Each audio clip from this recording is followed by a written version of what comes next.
We still have a mental health crisis in this country. No one's doing shit about it. No one's doing anything that actually matters. It's also we can all slap high fives and pat each other on the back and go, look how great we are. But at the end of the day, there's not a damn thing that's honestly helping people.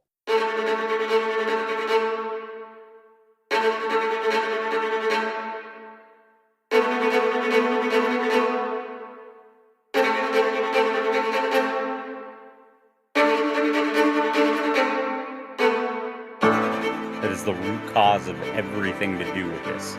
Because it's not always what your weapons, right, as AGM 114s did to these people. It's what the people did to each other. And we couldn't do anything about it. Because you want to talk about watching some screwed up shit? I've watched every way to dismember a person through a camera. I've watched beheadings, I've watched hangings, I've watched people get drugged behind vehicles. Name something in a way that someone can kill another person, and I've seen it through infrared. I've seen it through, EO. It's that was the moral piece of this that everybody misses, right? What was that like for you? Like stopping at Subway, get in the box for 8 hours, you don't see the sun, schwack a bunch of dudes, and then pick your kids up, or go out to eat with your wife or girlfriend, or what, or like what was that like? Yeah, for sure. I mean, it was surreal, and man, I was white knuckling through it all. I mean, at the end of the day, and it was wild, right? What did we do after the fact? We did the standard military coping. I went and drank my face off for 6 or 8 hours. This is Alone and Unafraid. Break yourself, fool! All right, people, let's talk coffee. You already drink it every morning, every late night grind, but are you drinking good coffee, or are you settling for that burnt gas station sludge that tastes like disappointment? If you're like me, I lived at 7-Eleven and Circle K, Wawa, drinking that gas station coffee, but let me put you on to something better. Polestar coffee. These guys aren't just roasting coffee, they're crafting it. Small batch, high quality, straight up delicious. No gimmicks, no bullshit, just damn good coffee made by people who actually give a shit and that you'd want to hang out with. And just because you listen to Alone and Unafraid, you're getting 10% off when you use offer code ALONE at checkout. That's right, support your friends, fuel your day, stop drinking garbage. You're already drinking coffee anyway, might as well make it count. Head over to polestarcoffee.com, grab a bag, use offer code ALONE at checkout, and taste the difference. You're not going to be sorry, I promise you. Do it. All right, here we are. I'm just getting over a cold. And Tyler's back from vacay. How was Mass? Were you in Mass, right? Yeah, we were in Mass. My mom's family. Massachusetts. Her side of the family. Yeah, Massachusetts, all the massholes. Massholes. Yeah. That's a thing, man. That's a real thing. It is. They are a bunch of assholes. That's a New England thing. I think it has to do with the lack of sun and fun. Yeah. That everyone up there is just an asshole. Well, yeah. It's good to see your face. Welcome back. Shit from. Well, well, today we've got Tanner Yackley with us. He's the founder of Remote Warrior. It's a company built on lived experience and deep understanding of the unseen cost of modern warfare. As a former MQ-9 Reaper sensor operator and instructor evaluator, Tanner spent over a decade conducting combat operations from afar, supporting missions from thousands of miles away, watching war unfold through a screen, one strike at a time. But when the emotional and psychological toll of doing that caught up with him, Tanner discovered that while many in the drone and remote community warfare face a system that didn't really recognize their service, their sacrifice, and their pain, you get the, you weren't deployed mentality, which became a barrier to care and a dismissal of a very real experience. So he made Remote Warrior, and it exists to break that silence through advocacy, education, and tailored support. And, he's given voice to invisible wounds of these remote warfighters and build a community where service is finally seen. So, Tanner, dude, welcome to the show, man. Yeah, thank you so much. I greatly appreciate it. You guys for having me on. Yeah, dude. So when we first connected, we were talking about, and just full disclosure, my first reaction was like, man, fucking drones. Like, how are you guys how is this really affecting you? And I don't mean it as a slight. And then you'd kind of talk me through it, and then I got to thinking. I was like, there's probably some serious shit that goes on with this, because there's some natural disassociation to that. And before we get into that, I just want to just so I can make sure I'm saying the correct terms, because I grew up in an era when we called them UAVs, and then they kind of morphed into UAS, and I don't, unmanned aerial vehicles, and then Mm-hmm. Unmanned aerial systems, right? That's the S. Yep. And Yep. then I've never been a fan of drone. I think that's kind of like dismissive. My I don't community know. It hates it. just yeah, the community hates drone. It just seems like such a cheap civilian bullshit thing to explain something like, because I think it's completely autonomous, like AI driving, not with a human at the controls. So what's the preferred vernacular for the community? What do you guys Yeah, like? absolutely. No, we usually like RPA, remotely piloted aircraft. They've thrown so many out there, right? You hit UAS, UAV, RPA, RPV. They were like, oh, it's called a remotely piloted vehicle, and I'm like, this is so stupid. And Yeah. when I was in academia, it was like same thing. They're trying to figure out, what do we call this, and it's like, can we just freaking get off the word and get to the other stuff? Like, it drives me insane. I've seen, I think, Yeah. 10 different ways to split that in the last decade. It's so But yeah, kind of funny. RPA for sure. RPA. That's the one everybody likes. Okay, which is hilarious, because I Yeah. think on the man side of the house, people hate that term, because when you, especially for pilots, because how do you know a person's a pilot? They'll tell you. So when you see guys, Mm-hmm, mm-hmm. and especially like I know in the Air Force, they take guys, send them to flight school, and then they get assigned like the RPA community, right? Like, but then there's also enlisted guys that do it Yep. too, right? Or are the pilots Yep. flying and the sensor operators are enlisted, or how does that work? Yeah, for sure. It's one of the biggest common misconceptions of this career field, is how in the hell do these things even work? Right. So it's let's take the MQ-9, right, for example. That's still the mighty bird that flies around all here, even if there's a little bit different variants to it, right? It's just like having different Strike Eagle models and stuff like that within it. Now they're running with a Bravo model as of late, a little more autonomy with it, but at the end of the day, it's still a stick and rudder aircraft, right? You're still fly by wire with the entire thing. There's no, everybody thinks that, oh, it's this point and click. I'm clicking on a map and moving these things around. Well, yeah, you got that capability, but for the most part, nah. It's you're launching and landing this thing just like a normal aircraft, right? With it and needing it there. So you got the pilot on the left seat that controls the plane. I was on the enlisted side, so we always called him our bus driver. Right? It's like, hey man, go put the plane over here so I can see what I need to see and do my job. You just drive the bus, kind of thing. And so they do that. They also pull the trigger for the weapons. So whenever the weapon comes off the rail, usually an AGM 114 of different variants. GBUs occasionally make things a little bigger, a little more boom for the buck with those, but a lot of collateral. So they're not used very often, if ever. When it comes down to it, usually Hellfire is the weapon of choice there. So pilot pulls the trigger after driving the bus, lets it rip. Sensor jumps in there. Next 30 seconds, all on him. Doesn't matter shit what the pilot does. They have no control over anything. In fact, they can screw up the strike more than they can hurt. They can help it. Because you most of the time are pulling triggers at really close ranges. With it, we shoot for, our average is always 5 clicks. Out was our standard employment distance with it. So, but yeah, so like I said already, right? It's just, how do the hell these things work? Who does what kind of thing, right? Dude, we hear it all the time. It's so different from the Army, because Tyler and I come from the Special Operations Aviation community, and inside our regiment, we had MQ-9s or 1s. I don't know. I think they were Reapers. I don't know. They kind of showed up towards my tail end of time. Yeah. I think we started with MQ. I can tell you. You left in when? 16? 18, 17? 18. 18. I think we got them like a year or two prior to me leaving. Well, they came Yeah, they from. pretty much transitioned over to 9s at that point. But Yeah, I'm ones pretty are still sure kicking around, you know?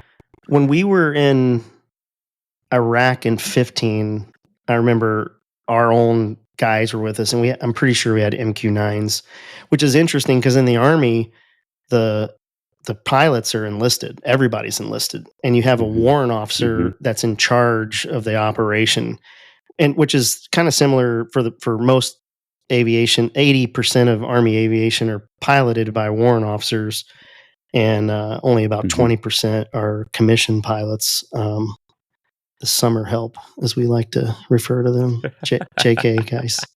Ben Channels. That's not meant as a ding on Ben, who's a friend of the pod. But yeah, so it's interesting in that the two services have essentially flying as very similar aircraft, but have different ways of doing that. And I was always kind of really interested in how that, like, what the crewing looked like, because our guys would operate him from like an ISU 90, like a little small box. Maybe it was bigger than that, but it felt like a little small box. Like, I went in there one time just to check it out, and they had the two seats, but they would be forward deployed with us in Iraq. Is the Air Force? I know the Global Hawks fly from like Nellis or somewhere. Is that the same for the Reaper community, or are they forward deployed typically? Usually, so right now with the technology, as I said, it's changing a little bit. They're trying to get away from the forward footprint. Obviously, the more people you throw down range, the more money it costs, and more danger to everyone else, and things like that as well. So, they're working on more of SATCOM, full control, being able to like taxi, take off, all that stuff. It's been tested. It's been in the works for years, and is running, but it's not. You know how this stuff works. The government, all this shit takes forever to roll out, and Yeah. get rolling with it all. So most of the time, the dudes that are controlling and flying the missions overseas are somewhere in the States Okay. with it. There's varying bases, varying missions at every base, that kind of stuff. So like for me, I was in Las Vegas. I would leave my apartment, take 40 minutes, drive up to the base, and then I would step into a box about I don't remember, I don't know, 20 foot by, let's say, 10-foot box Yeah. there. And that Like a was my home for Milvan. the next 8 hours. Yeah. With it, nice carpeted, padded walls and everything too. You can pet when you get lonely and all that. And yeah, it was just hanging out in there and hacking the mission every single day with it while you're controlling a plane that's 7,500 miles away around the world. Yeah. That's so it's kind of cool. And I used to kind of talk a lot of shit about those guys. And Shit, and most people still do. Are you kidding me? well, but here's the thing though. Everybody sobered up real damn quick when Ukraine and Russia started going at it, and everybody now sees that, like, hey, manned aviation, this is the end. Like, I don't know that in 30 years humans will be in. I mean, we might be flying humans, like humans might be cargo, but I don't think the pilot will be, especially with AI coming on. I just don't see. I think we're seeing the twilight of manned, of a human being controlling the aircraft in the aircraft. And when you think about all the things that RPAs can do, from commercial applications to warfare. I mean, like the Ukrainians and Russians, and arguably the Gazans and Houthis and whoever, are buying these DJI little drones, like the same one my dad uses for the to do the roofs. He does roof inspections with this little Chinese drone, and those things cost like $400, and they can strap ammunition. I mean, it doesn't do the same damage as a Hellfire does, but if we're rocking a Hellfire on a Predator, I mean, like, how much did we spend for a kill that, like, those guys are doing for $400? So I think everybody sobered up Exactly. really quick to to the lethality and the usefulness of that community. So another thing that I want to get into, like the psychological toll behind it, but something that I was always kind of Mhm. had a question about, and I don't even know if it is. You typically we'd see these, like in the early part of the war. I'm talking about the war on terror. We would Mhm. smoke like an American citizen, like in Yemen. I don't know if you guys remember. He was. I Mhm. mean, the guy was aligned as a terrorist or whatever, but he was an American citizen. And I remember anytime Mhm. there's kind of like sensitive things that they don't want to put boots on ground, like there's always a predator. There's always a predator in the mix. Um, so I want to get into that. And then one other thing before we get into Mhm. it is, I think Tyler can agree to this, is a very good sensor operator will make or break the entire mission, because we're relying on the sensor operator to paint us a picture before we get there. Mhm. And so, we would always like, depending on what it was, if it was like conventional army ISR, like, what were those things? Hunters, the smaller ones, Yeah. kind Shadows, of. maybe. Shadows, yeah. Hunter Yeah. was real early, and then Shadow came Mhm. after that. Mhm. Um, kind of garbage. Like, I don't mean that Yeah. to like talk shit to that community, but there was a marked distinction between a Predator crew, for either from the 160th or from the Air Force, or like manned ISR, like especially my personal opinion. uh if I had like a Reaper or Predator overhead, typically it was going to be a pretty decent, like they could paint the picture really well for us and talk to the ground Mhm. force. Or if you had manned ISR, specifically contractors that were there every single Yep. night, the Mhm. contract ISR operators, I thought, or sensor operators, were really good. Typically former Air Force guys that got out and went and Mhm. did that. But I really, you can't do modern war without a sensor operator talking us on, because for the uninformed, they're over the target area before we even get there, and before I even launch, they're Mhm. there, and they're giving us updates, and we've got our products like a GRG or GOS or whatever you're Mhm. using. And as I'm flying in the air, Tyler and I are flying to the target to go take dudes to SWAC a bunch of other dudes. They're feeding us real time information. Hey, there's 3 military age Mhm. males on the south side of the building. One's got a PKM, one's got a, Mhm. this guy's picking his nose, this guy's, whatever. They're giving us a talk on of the picture. This dude's banging a sheep. Yeah, I was which, I yeah, I was mean, just gonna say this one's banging a goat, man. yeah, I don't wanna talk how many times I've watched that through yeah. infrared. It I don't was get about to any say, better. like, I've heard that a few times. Which, let's circle back to that, I've because seen some of the footage. yeah. Yeah. Yeah. I mean, what do you think they're thinking back? Like, like if it's Finally, I'm alone. 2015, Yeah. yeah. But I mean, if it's 2015 and you're in Iraq or Afghanistan, like the jig is up. And if you're a bad guy, Yeah. assume there is something watching you overhead. And I want to say, typically, if there's no close air support, usually the RPAs are the lowest in the stack. Somewhere mid Mhm. range, maybe like 7,500 feet, if that seems right. I don't remember, but I would say not us. how high were you We're guys? sitting top of the stack, Oh, all the 20 to way up. 30. Oh, okay. Holy shit. Okay. Oh yeah. Oh yeah. Um, We took one up to 34 at one point. I think 38's the highest I've ever seen. wow. I wonder what this is, like aviation nerdery, but like at 34,000 feet, you can't fly Comes. that fast, I would assume. I mean, and your Mhm. bank angle is probably like shiza, because, uh, Yeah, you know, it definitely does. At the same time, it's a mix between, right? Because you're mixing how much fuel consumption am I doing with the aircraft, right? So obviously higher the better with that. And trying to elongate that out. Because this mhm. isn't a fighter that I'm rolling in there. I know I got an hour of gas. I'm Yeah. gonna hit it. I'm gonna yo-yo back to the tanker and bounce back out and hit the target again. That's not how this operation is. This Yeah. operation is full bore.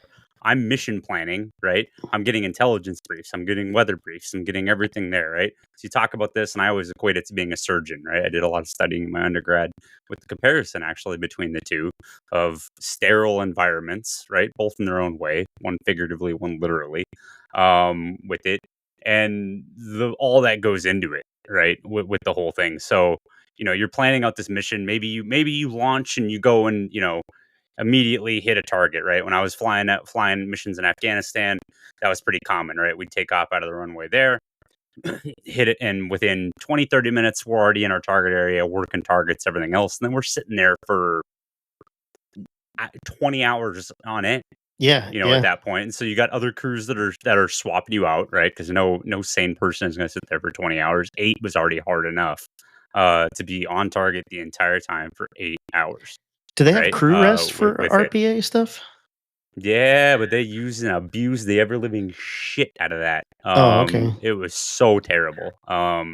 So much so that we work in like 20-hour windows, and they'd be like, "Well, you got 12 hours of crew rest." I'm like, "Yeah, that's great, but it doesn't help me when I come in at 2 a.m. one day and then 2 p.m. the next." Yeah. So, and unfortunately, that's how the schoolhouse operated constantly. And then Yeah. they can't figure out why they have retention problems. Give me a fucking break. Yeah. It's like, dude, you're putting these guys on dog shit schedules that they can't do anything with. They can't live normally, right? Because you're kicking them all around the place. And you're gonna sit there and be like, I don't know why we can't retain anybody. Are you serious? Like, Yeah. you freaking your dwell ratio is shit across the board. And one other point I'll make on this is training, right? What do you guys do for training? You have dedicated time, right? That you go and Yeah. train in a location, things like that for it, right? If you're on a training mission, right? You're not flying combat 30 minutes before that, and then going into a training session, then flying more combat, and then going into a training session and flying more combat. We were fucking just slammed all over the place. And so for me as a combat instructor, I would roll in for the day, hit the brief, get all the intel, get all the targets for what we were doing, plan stuff out, be looking at GRGs if I'm working with ground forces and everything else, right? Do mission planning, route planning, figure out where the HCs are, figure out where the convoy's coming in at, all that stuff, right? And then halfway through that shift, it's like, oh, hey, go do a training bowl for 2 hours. So then I got to go bounce out, run to a board, set this stupid thing up all nice and pretty, right? Weapon school style, with the whole thing, because that's what was beat into us with it. And then go bounce back and go, hey, I'll debrief you after shift. I got to go fly a combat mission again for 4 more hours. But that was every freaking day. Was that due to like there's just not enough people to go around, or was it just how the Air Force does business? Both. The Air Force didn't want to admit that they had such a manning problem with it, and I think it's gotten better, but you can't tell me they ain't still squeezing that one out whenever they can. Yeah. Going, let's just double turn them; it'll be okay. It's like that's the whole reason I got out of even the contract side of doing it. Is because it was just beat the piss out of you constantly, double turn you every day, 2 events. That means 2 boards, 2 debriefs, all of it. And then go, all right, see you tomorrow. We'll do it again. I'm like, this sucks. Yeah. I'm like, this isn't attainable. I guess I didn't really think about it too, because when you look at from the intel side, like you have to know your shit because you're telling us what's going on. Like you have to understand the pattern of life. You have to understand, hey, this is what this guy typically does. It's a lot more in depth than even on the man side, like on the assault side. We plan all that stuff and we spend a ton of time planning, but I'm not really concerned. Like I listen to the intel, I would listen to that and I would say, oh, okay, it's likely this guy's going to squirt, or, I need to be prepared for X, Y, or Z. But it wasn't my, like, it kind of in one ear and out the other. Like ultimately black helicopter lands in a place, people get out, could do the thing. I go get some gas. I come back. Hopefully everything goes well and I don't have to CASEVAC anybody. And then I go back. Like that's essentially the life of an assault pilot. You don't have time to marry yourself to a target. Yeah. Yeah. Right? Like just because you might have multiple targets a night. So it's just kind of like you got to get the good information while you can, because you don't have that time to study that place. Yeah. And But that I was the mean, fucked how's up part that about what for we did RPA is we had guys? both scenarios. Yeah. Like Yeah, you I have was to gonna say know that it. that was absolutely Yeah. How do you bounce from like, okay, this 100%. target is this? Like, did you guys ever bounce from Afghanistan to Iraq in the same time space, or like, or maybe like Tuesdays Iraq, Wednesdays Afghanistan, or did they generally keep you in the same AO? Yeah, usually you worked in the same AOR. Most of the time, usually the squadron is tied to where they're operating, Okay. just like anything else. But so, I mean, it wasn't uncommon, right? Because Yeah. you had different squadrons that would brush elbows with each other depending on clearances and everything like that, right? Everybody and I always love the clearance stuff. Everyone's like, "Oh, you had top secret clearance. It means you know everything." I'm like, "Fuck no, I got one page out of the book, dude. What are you Yeah. talking about?" But with that, it was so not very common, right? To be Yeah. able to bounce Okay. around in different AORs and things That's like that, good, but I think. not impossible, Yeah. right? I Yeah. I'm had sure if plenty of somebody times was where I sick or would go something. from one to the other. Yep. Yeah. And for the civilian folks that are listening, AOR is area of responsibility. So typically, when a unit operates, they'll usually try to stay in the same place for continuity.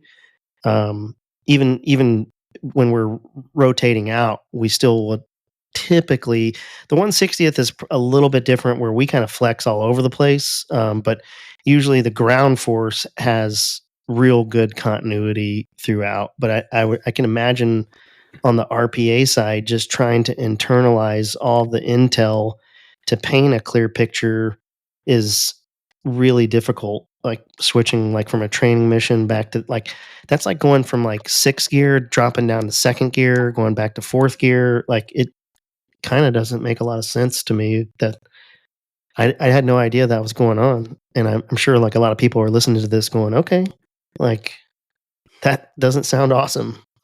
Um, so Nah, it really wasn't. what how was the relationship? I want to get into like the like merkin dudes and stuff portion, but before we get in that, I was always curious, what's the relationship like with the sensor operator and the pilot? And my thought on this is, here you have this guy that went to flight school and maybe he got F-16s, or he trained in that, and then his first assignment is, because they're short on people or whatever, he goes to Nellis and he's a, a predator or reaper guy. Was there a lot of animosity towards the enlisted side? Because the Air Force typically, the only time that they crew officers enlisted is on tankers and helicopters. Fighter community, the enlisted don't fly. So was there any weird relationships like that, or did they think they were better than you? I have a feeling the answer is yes, but I mean, I'm sure there was cool dudes. I mean, come on. They're fucking pilots, of course they did, right? Yeah. Yeah, It's Tyler, jump Jesus, in like I anytime you said, want on this how do you, one. yeah, yeah. I It's think he's got it. yeah, it's it was all across the board though, right? I mean, I still have pilots, that I combat pilots I flew with a decade ago that I still talk to on a daily basis, right? Yeah. With it, I've got ones that I haven't heard from in a decade, so it's like, and I've got ones that I don't ever want to talk to. So it's like, it was all about that that relationship with that person and that rapport, because when it was on, man, it was on. I mean, my Yeah. first strike, I had a really really chill pilot, and just super chill, super laid back, and him and I barely said a word walking through the checklist. He's just calling out the steps. I'm repeating back what I'm supposed to. I'm setting my system. He's setting his, and he just looks at me. He's like, "Cool, man, you ready to go?" I'm like, "Yeah, let's do it." And we turned in and let it rip. And other days it's like I'm sitting there screaming at the pilot, like, "Pull the fucking trigger! What are you doing? Like, they just Yeah. gave us clearance. Why are you delayed? Like, move your ass." So it's like, it just depends. That's weird that the sensor operator wouldn't be the trigger puller to me. Like in I assume some of that has to do with Air Force saying it's got to be an officer's duty to pull that trigger as opposed to enlisted duty. Yep. which is Hit it right on like the head. 180 from the Army, where the officers in assault aircraft, like literally, we just drive the bus. The crew chiefs are the ones that, like, once we're in the target area as a pilot, like my only job is to land safely and get out of there. Everything else is on the crew chief, like getting the packs off, shooting people. If God forbid, if we're fast roping and shooting people, there's a lot of work going on there back there. It's about time you recognized it. Look, I love my crew chiefs, man. I've always been kidding, a fan. I've always been a fan. I know. I would have been a crew chief if I didn't have to be a mechanic. What's that?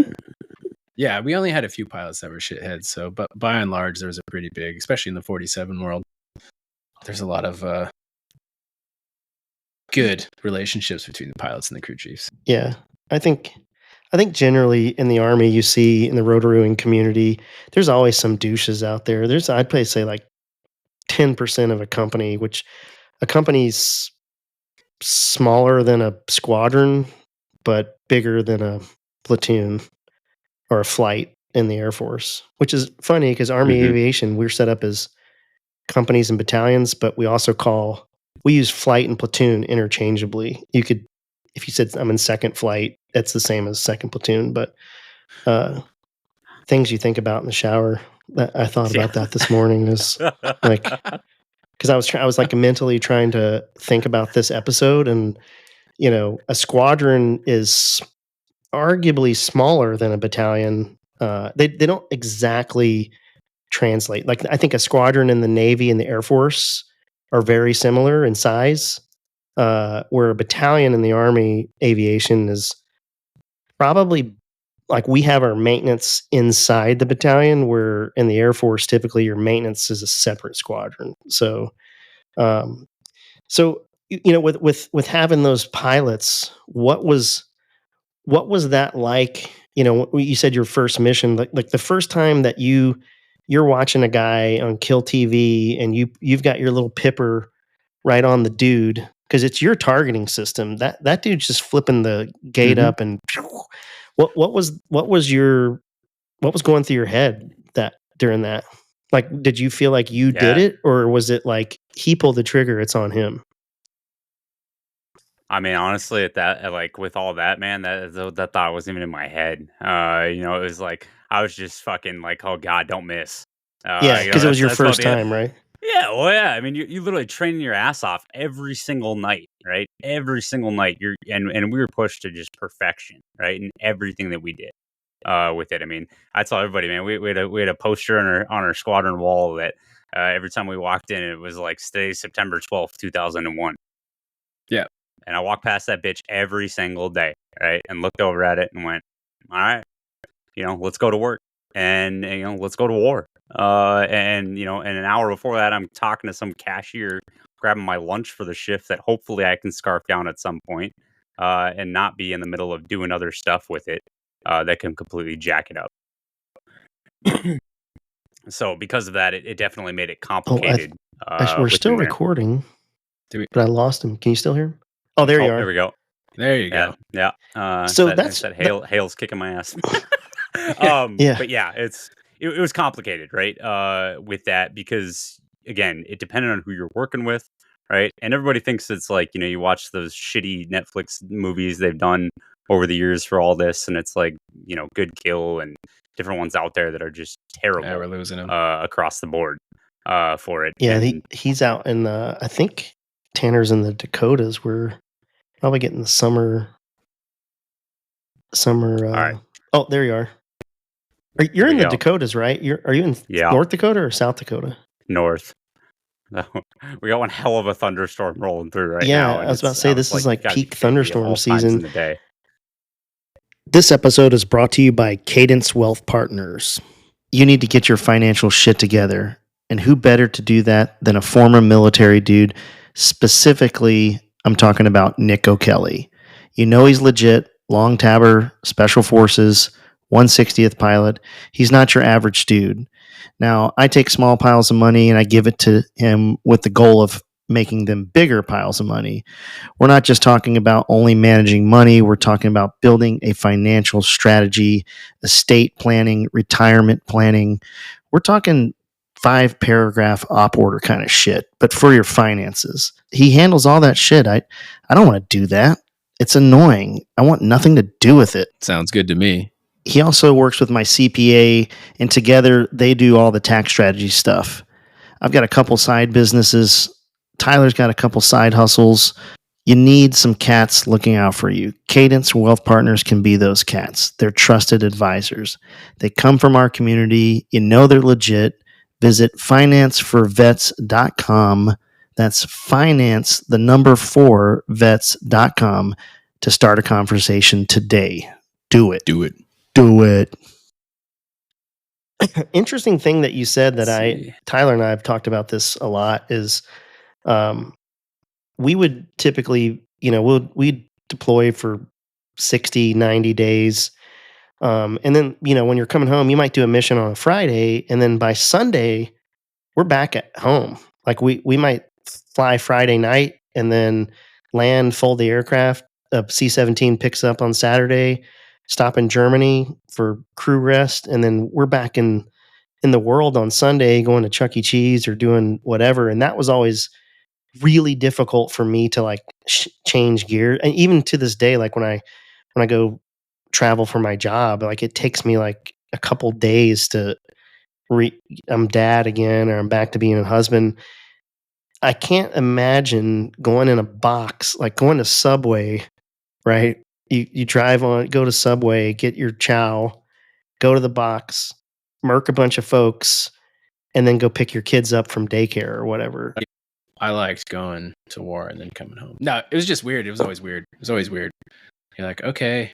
It took because inevitably you came home off cycle. You drove home at like midnight and then go in the house, and then you're off cycle and you sleep for an hour or two. Then you're up at 3:00 in the morning making pancakes.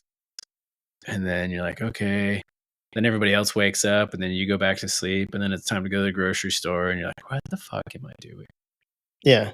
But that's how I was. I just kind of like didn't know what to do with my hands. Like, where am I? And like, you do the mundane things, no problem. It's just like in the Hurt Locker at the end when the guy's like in the cereal aisle, just staring at the cereal. Like, just like, what the fuck? Yeah, totally makes sense to me. And especially if you did a winter deployment, you don't ever see the sun. Yeah, because the sun's setting at like 1600, and you don't even show till like 1700. Right. So you might catch like the last 30 minutes of sun and the first 30 minutes of sun, but then it's just boom, and now you're back home. Achoo. Excuse me. But then you're back home, and now it's full sun, and everything has color. And you're like, oh, there's so much color around here. Then you go to the grocery store, and everything's super colored. Like, what the fuck? Yeah, I thought, like, I'd never tried to day walk. Like, I would try to, unless their mission came back during the daytime. But I always made it a point, like, I knew what time sunrise was, and like, I needed to be like vampire style in my like I can't be in the sun. Because then your circadian rhythm wants to go back to a day. I can't imagine sitting in that box for like what if you got to work at 07 and you do 8 hours in that box, right? Yeah. Or better yet, like at Fort Lewis when we would during the wintertime where it gets dark, like 15:45, the sun's setting, maybe not that early, like 1600 though. It's dark. And 4160, there's no windows in the planning spaces where the crew chiefs and pilots are. There's no windows. Yeah. So, you come into work and like in the wintertime, the sun is not rising until like 8:30 or something. So you get in there before the sun comes up or right as it's coming up, and it's all cloudy and shitty anyway. And then like you leave at 1700 and it's dark again. Like it jacks you up. And I can't imagine going in before the sun comes up and then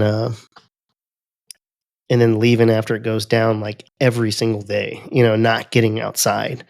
Like at least we had the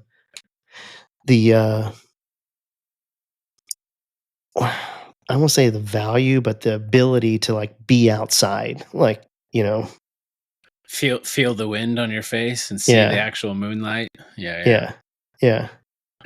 the natural world as it comes. Yeah. And I think, there's something I was going to say. I think that still fucks with me, having to swap my schedule during the week. Like if I've got a couple night flights or something, like yeah, it'll it wreck still you. completely fucks my whole system up. Yeah, for sure.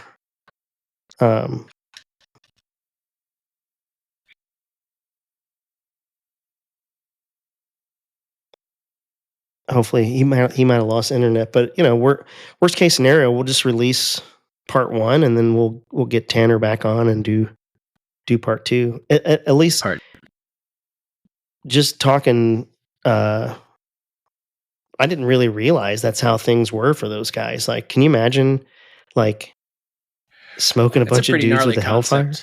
Yeah. What's that? Yeah, and then like pretty gnarly concept, like, hey, drop your kids off at school, go blow up a bunch of people, a little bit of collateral damage, go pick your kid up from school, and then have dinner. I guess it's similar to being a first responder in that kind of sense. Yeah, well, but I think the big difference too is, like with the VA, right? Like you get out and you have issues, you have PTS or whatever, and you go to the VA and they're like, your DD-214 says you're never in combat, like deployed. What? Yeah. What are you doing, bro? And I'm having a hard enough time convincing them of that too. Yeah. So I can't imagine. When they look at when they say, "What's your MOS?" and I'm like, 15 uniform, and like helicopter mechanic, they look at me like, "Oh, cool, here we go, we got another one of these." It's like, well, there's more to it than that. I think people get the wrong idea. Like everybody, a lot of military folks, kind of hate on a bunch of support folks because, I know people that deploy. They went to Iraq, but they were on a fob the whole time, and they get 100% for PTSD or whatever. And you're like, you were a mail clerk. How do you have like? It doesn't make sense. But I think when you get a little bit older, you realize like you don't know what's going on in everybody's closet. Like you have no idea what that person went through, and so I think the problem is when you get these kind of like justice warriors that work at the VA that are going to like write. That guy was like a first sergeant that retired in like 1988. He came in like 72. I whatever. had the last hard basic training. Yeah, and then like this guy is gonna fuck everybody because, hey man, what's going on? You're back. Hey, welcome back. Yeah, Jesus. Yeah, it happens. It's technology. Nature. I know. I love it. So Tyler and I were just talking about like how we can imagine, when you get out of the Air Force and you try to go to the VA for benefits, like there are these kind of justice warriors that work at the VA that kind of gatekeep. If you're a special deny.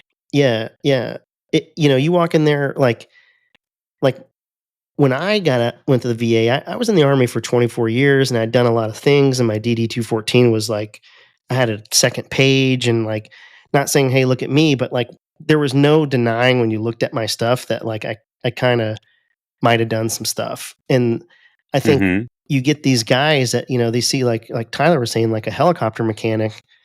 Oh, you were just a mechanic. How do you have these issues? Well, in the Army, all the crew chiefs are mechanics first. And so you get these guys that, typically they were either in their Army or the absolute worst. And I can't, vouch if this happens. But what's that?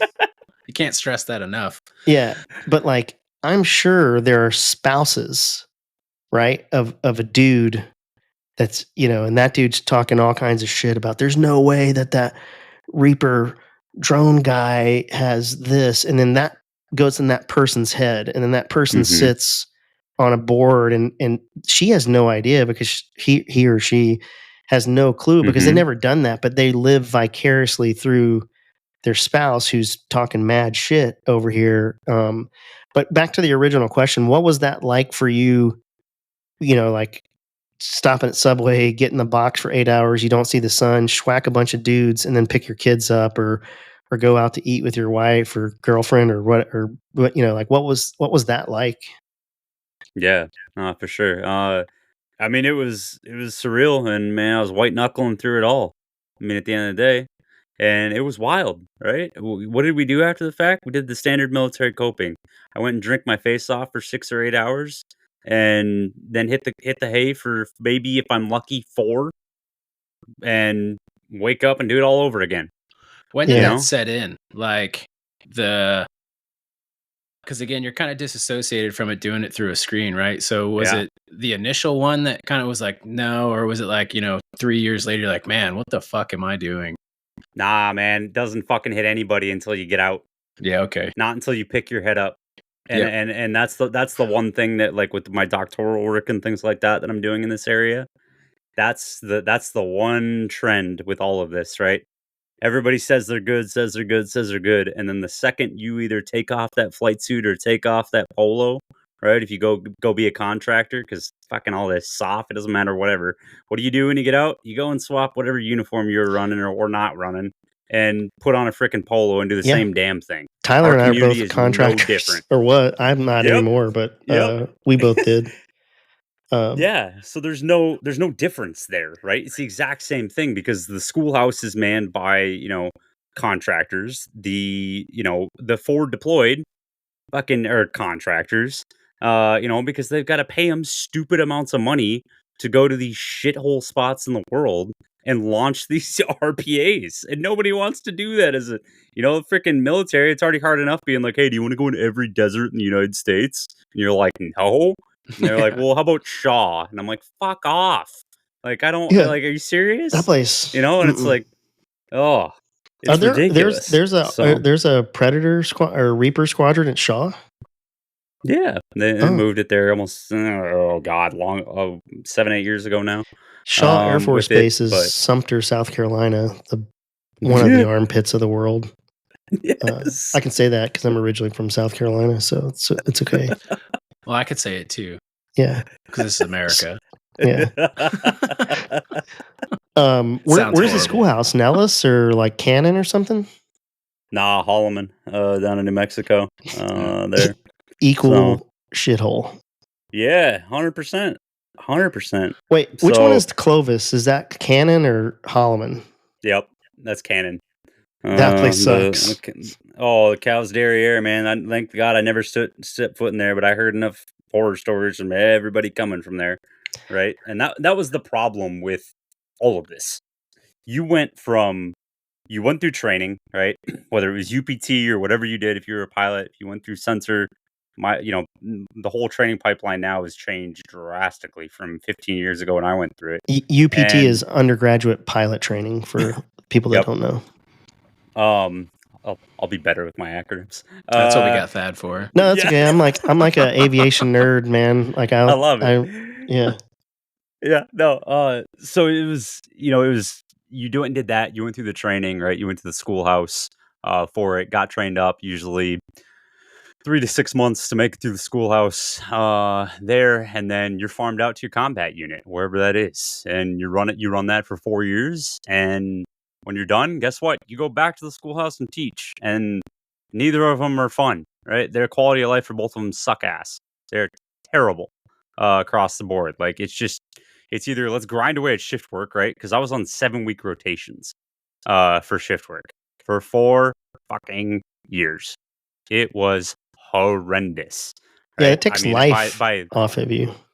yeah, Years off your and life. exactly. And then my coping mechanism is go and drink it away afterwards. It's like shit. It's like good lord. It doesn't make any sense on being able to do that. So when you ask about, how, what was the normal routine when you got home? There fucking wasn't one. It was just white knuckle the shit out of life and survive with the entire thing, because you knew, hey, well, 12 hours, I got to be back in the box. So hopefully I can sleep maybe on whatever fucked up schedule I'm on today.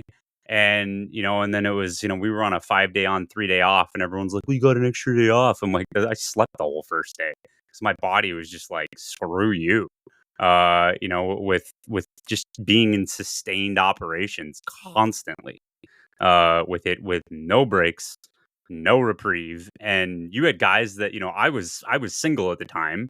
So it was me and my cat sitting there, right, to reinforce that stereotype with it. You But said it, it was not like us. I did, man. I'll bash myself all day long. I got no ego. That thing died a long time ago. The cat or so, the ego? well, no, the cat's still kicking somehow. Oh, I've had geez. that same little fucker for almost 14 years, and he just refuses to die. So I'm like, well, more power to you, man. But it was so you just go home and, like, what'd you do? You try to do shit to take your mind off it, right? Video games, whatever it was.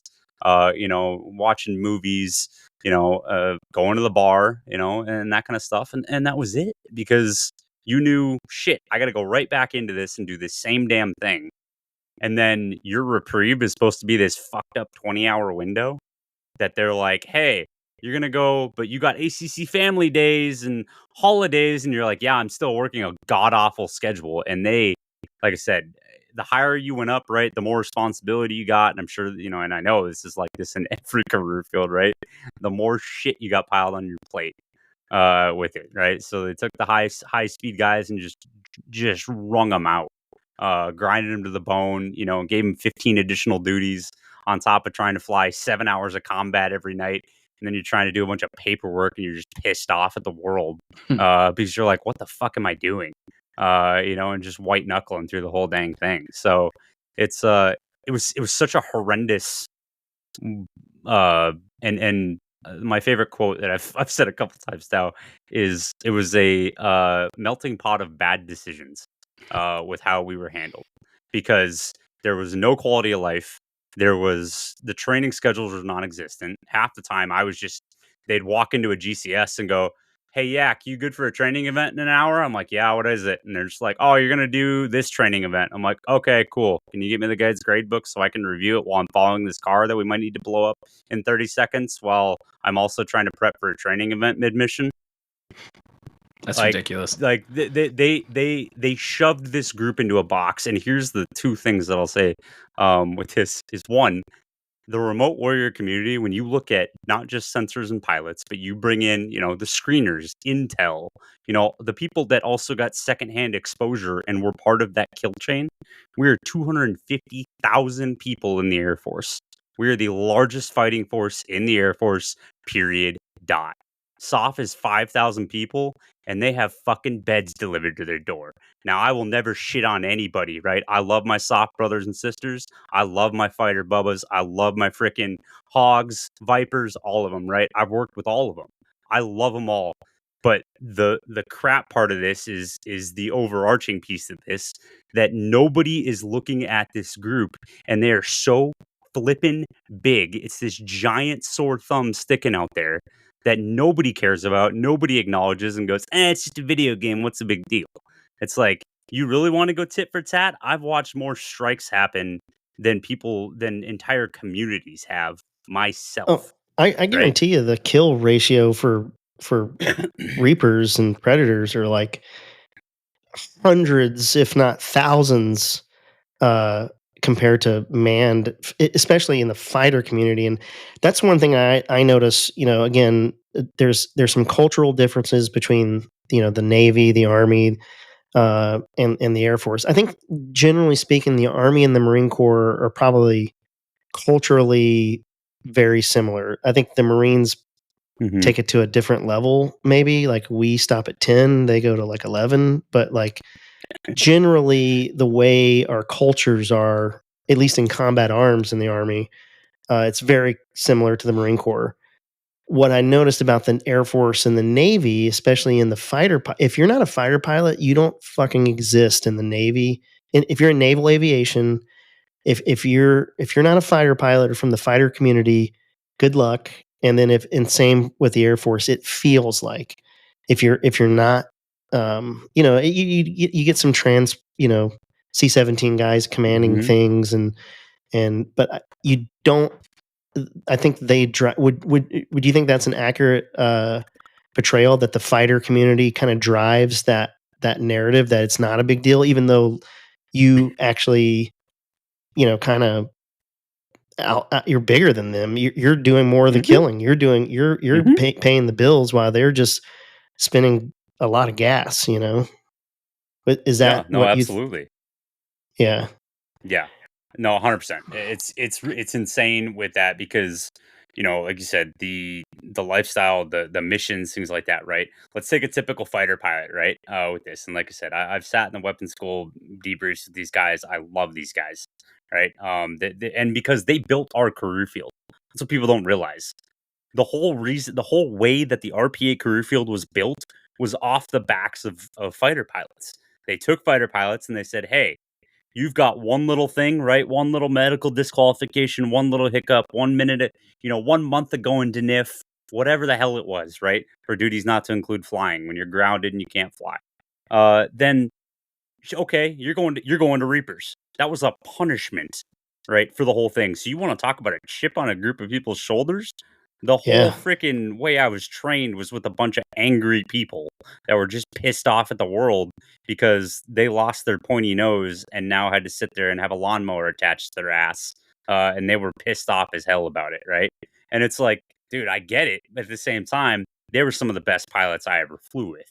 They were who made me as an aviator and made me, and gave me the self confidence, especially as a 19-year-old, being tasked to pull a freaking trigger at a moment's notice, because that was the screwed up part, right? There wasn't a single day that went by on combat that I couldn't walk into a ground control station and I had to mentally be prepared within 30 seconds to pull a trigger on whatever the fuck was on in front of me in my eyeballs. And I needed to wipe that off the face of the planet as fast as possible.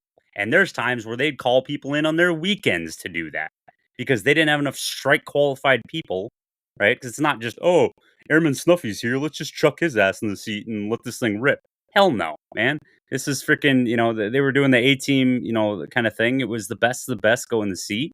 So everybody wanted to push themselves harder to get there, right? And prove that they were the best and they deserved to do that. And that was my mentality 100%, right? With it all. And so then you got guys that are literally, they're like, ooh, we don't have enough strike qualified. Let's call so-and-so in on their weekend. Hope he's not hammered and go, hey man, can you come in and pull a strike? All right, cool. We'll bounce you in and let it rip. Right. And then they go flying up to work in 45 minutes, walk in, sit down, and are prepared to pull a trigger. No other career field does that. Yeah. Well, lesson learned here is when you're off, always drink a beer, and then you don't have to go to work. Yes. Yes. That JK, didn't always work. But no. Yeah, sometimes it doesn't work. No. Sometimes you just got to pound that beer and then get in the truck. Yeah. Yep. Yeah. So speaking of that, when you said something that kind of resonated with me. I don't know if you heard him, Tyler, but he said that it didn't hit you till you got out. And I think that resonates with every single job or MOS or career field in the military. It doesn't matter if you were a Navy bosun mate or a Reaper person or a helicopter crew or a fighter jet pilot or a tank guy or a postal clerk. Like when you get out, like you lose that tribe, and then like reality starts to set in. And we've got multiple episodes where we talk about this. Tyler did a really good job on episode 3. If anybody ever wants to go back and hear the Hucky Bear story. But I think you paint a really good picture for that. When did that, how long before you left the community? Because as a contractor, you kind of have one foot in and one foot out. Like you're still, kind of doing it a little bit.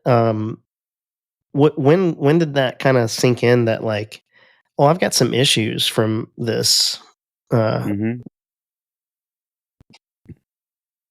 Yeah, it was probably, I mean, I knew like when I got out, and I got out of the military and went to the contracting world and was doing the exact same thing, right? I was in the military, just now I was training the launch and recovery aspect of it. So doing the no kidding takeoff and landing and everything there. And you're essentially treated as just a co-pilot in that manner as a sensor operator, making sure, runway's clear, everything like that, checking things, moving the camera around, all that. I got a good story about that. Let's come back to that. Keep going. Yeah. Yeah, exactly right though. It's it didn't hit me right away. I had people in my life that at the time were like, hey, I think something's going on. I think something's off. And I'm like, yeah, okay, and I'll go see somebody and talk to somebody, and kind of went through it. But I think the big turning point for me was I went to my local vet center, right? And I'll make a plug for those real quick, just because they are pretty sweet, and they offer a lot of services that people don't understand with it, and they're free with it, and you get free counseling and stuff like that with it. And so I went there, had a really good gal that I talked to, um, and I'm sitting there talking to her, and she's like, "Oh," and she's like, "So did you deploy?" And I'm like, "Well," and this is always the hard part, right? Because every intake form in mental health and everything else is, and even when you're getting out, right, with it is, "Oh, how many deployments did you do?" And it's like, "Well, I didn't ever deploy, but my mind did." And like I had to sit in that box and think like I was over there. Right? I had to take in those sites, take in what I was seeing, take in the intel, and process it and shove everything else out. Right? I had to shove that landlord that was just up my ass 2 hours ago because I forgot to put my trash can back in, and I'm like, dude, fuck off. You know. And it's like I had to put that cashier that gave me some snide remark as I walked out, because I'm walk around like a zombie kind of thing, with it. And so for me, it was years afterwards. I went through the motions initially, and went to therapy and things like that, and went and saw counselors. I'm like, yeah, okay. And then I had one therapist look at me, and she goes, she goes, well, something to the effect of like, do you consider yourself a combat veteran? And I said no. Like, I just at all. I was just like, I'm like, no, I'm not. And she's like, what do you mean? And I'm like, I'm not a combat veteran. I just did the job, right? And that's the problem with this whole community and how they're treated, is it's this faceless, robotic, as cliche as that is, group of individuals, and it couldn't be farther from the truth with it all, because it's like, holy crap, the stuff we did was real, the issues we dealt with are real, and they are just as deserving, of that combat veteran status. Because here's the thing: is I did over almost 3,000 combat hours by year 4. That doesn't fucking happen in any other platform. That's a 30-year fighter career right there. Right? I worked for a dean at a college, and I had more hours than he did, and he had a 30-year career, and I did that in 4 freaking years. Yeah, and I think a So lot of it's just insane. yeah, and I think a lot of people would probably respond to that by like, well, you're sitting over the target just loitering. There's nothing going on. I would although I think that's probably accurate, but the problem is like how do you deal with, because even in manned aviation, when we hit targets, I would we go out and there's a gunfight, and then like the guy we went after was some low level dude, and you're like, what the fuck are we doing? And I think a lot of folks probably listening to this might have the question, well, if there's no element of danger there, like how do you articulate that? And I think that's what I'm really interested in, is because Hmm. this has never happened before. We never had Hmm. drones and remote things, and like we're on the front side of uh a wave that's coming that we might not see in our time, but um Hmm. we just don't know it. It's already here. Clearly it's already here, because it sounds like you're the only guy out there like beating this drum. And I think a lot of the guys, especially after 20 something years of war, I look at my career. I came in the army in 95, and so I went to Bosnia in 99, which wasn't really like, at the time. I remember it was a 6-month deployment, and everybody was like worried because we'd lock and load when we go outside the wire to do our patrols. But like, it was awesome. It was Europe. We were having a great time. I actually met my wife, and there she was an American, but not a real deployment. And then September 11th happened, and I stayed in the army from 95 to 2019, and my entirety, the majority of my time was combat, like going to war. So I think a lot of people that are either listening to this or probably they don't see the other side of your argument. They only see like, oh, you got to go to Subway. Like that's a Mhm. perfect articulation. Is like when Mhm. you're deployed.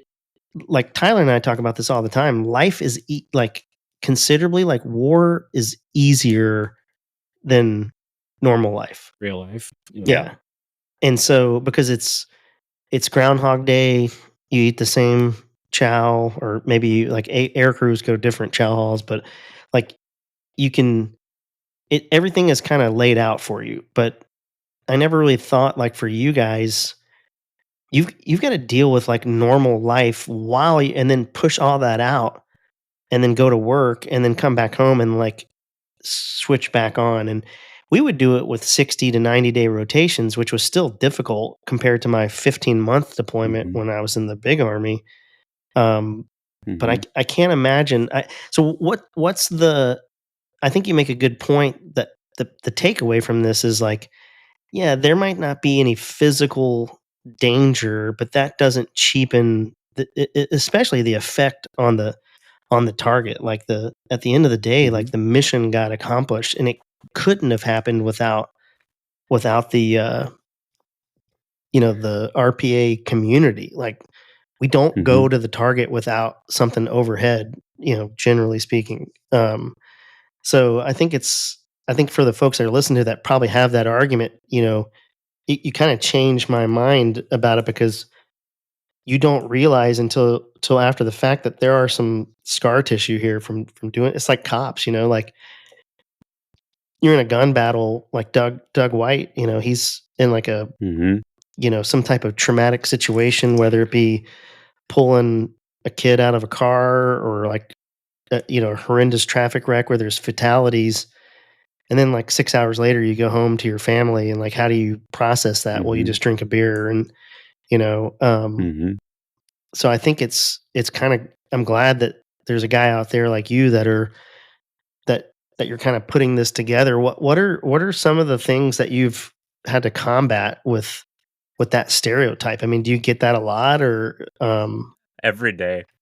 yeah, I wish I was being facetious about that too, man. It's ridiculous. I fight with people on the internet all the time going, man, it's like seriously, I just don't, exactly like you said, right? The not deploying and then the not being in physical danger, right? Are the two things that everybody wants to hang their hat on with it and be like, I don't understand, it's such a big deal. And it's like, what are you talking about? Like, we had to sit there and balance life and death decisions every single day, right? Like I talked about earlier, there was times where I'd walk in and they'd go, "Hey, man," I'd sit down, and within a minute, might have not always happened, might not always lead to a missile in the air or a trigger pulled, but they might be like, "Hey, clear to engage," and you're like, "Oh fuck." You're like, all right, here we go. Like, and you're just ramping up and you're trying to piece everything together because you just sat down, right? At that point and trying to make it make sense with it. And then the other huge piece, and there's a great author named Wayne Phelps that has a book called On Killing Remotely. He works with Dave Grossman, who wrote the book On Killing and On Combat. That I know a lot of people, especially in like soft communities and things like that, know of those books. So he worked with him on this book, but it's the moral piece to this, right? It's I'm watching this guy wake up every morning, pray, go talk to his kids, go kiss his wife, go get on, go to the market and buy groceries, and then oh by the way, he's got to drop his, courier note off at this guy's house or whatever, have a meeting with some guy or something like that. And I don't always have all the intel depending on who I'm working for, what units I'm supporting. I get bits and pieces of information. It's not like I walk in there and there's a fucking giant Vegas neon sign flashing in my face like, oh, this is this guy that you're going after, right? Osama bin Laden under the crosshairs. And I'm like, yeah, cool, warm and fuzzy, I know who I'm going after, right? You don't. You don't always have all the pieces to it, and that gets into the whole psychological piece of why we call people targets and everything else, right? To separate distance from your brain and putting a person behind that screen. and realizing that you're taking a life or that you're watching a life. And that second part is the biggest challenge with this, and why so many people are walking away with issues out of this career field is it's not the act of actually pulling a trigger, right? It's the act of I have to watch this guy every single day, not just for a day, not just for weeks, not just for months, sometimes years. And I know every single detail about this person. And then one day I walk into that GCS or that squadron or whatever, and they're gone. Whether that's by my hand, whether that's by another team, whether that's by a teammate, whatever. And now, it's going, oh man, I watched that guy do this. And, I was watching him feed his goats yesterday. And now all of a sudden he's just not there anymore. And it's like, okay, on to the next one. It's not like anybody walked in and was like, hey man, you good? That was pretty fucked up. Yeah. Doesn't I mean, happen. especially, I remember we used to walk in the jock and watch Kill TV, the drones, and they're like following it's always like a bongo truck or a Hilux with a red stripe or, like it's like the universal terrorist vehicle. What is it? Yeah. A dude on a motorcycle. Yes. Yeah. Moto. I think like the playbook for the, Al Qaeda and all shitheads around the world are like, all right, man, what kind of car do you got? Bongo truck, you're in. What do you got? No, dude, go back. Hey, what do you got? Oh, I got a Hilux. Does it have a red stripe? Yeah, you're in. I think Afghanistan the preferred white Toyota Hilux pickup. Yeah, they love that white Toyota and the bongo trucks, and then Afghanis love motorcycles and mopeds or whatever. Yep. That's like their preferred. But when you think about that, there's got to be a moral injury piece to this, because on one hand, like if somebody shoots at you, right, and you return fire and you kill them, like you hear like infantry guys or World War II guys or even crew chiefs that have killed guys, they were in danger and it's a justified kill. It's easy. I think, what was that movie, like Just War or whatever, it was about the Reaper guy with Ethan Hawke in it. He's like you're talking about, oh shoot, it's not Good Kill, it's the other one. Oh man, that one's escaped me right now. I know exactly which one you're talking about, movie. though. I'll find it and I'll put it in the show notes. But there's probably a moral injury piece of this, that you just smoked a dude that didn't put your life in danger, and then like I'm assuming when you get out, you're laying in bed like, oh man, like I used to watch that dude take his kid, like because if the shoe was on the other foot, if I would be an insurgent if I was an Iraqi or Afghani, like hands down, 100%, I would be part of the insurgency. And so, but that doesn't, I'm not saying that those guys they're just doing what they thought is best. It's a victim of circumstance. That's just the circumstance they're in. And most of those dudes are kind of coerced into it, or they bought into a belief system that was the only belief system that was presented to them. Yeah, absolutely. Yeah. I mean, and so like, and I think there's a difference between the insurgency in Iraq and Afghanistan, Taliban, Al Qaeda. Those are different things. But what's that moral? I mean, are you dealing with that, like in the community, like a huge moral injury for these guys? Absolutely. That's one of the biggest missing pieces for this. That is the root cause of everything to do with this, because it's not always what your weapons, right? Those AGM 114s did to these people. It's what the people did to each other, and we couldn't do anything about. Because you want to talk about watching some screwed up shit? I've watched every way to dismember a person through a camera. I've watched beheadings. I've watched hangings. I've watched people get drugged behind vehicles. Name something in a way that someone can kill another person, and I've seen it through infrared. I've seen it through, EO.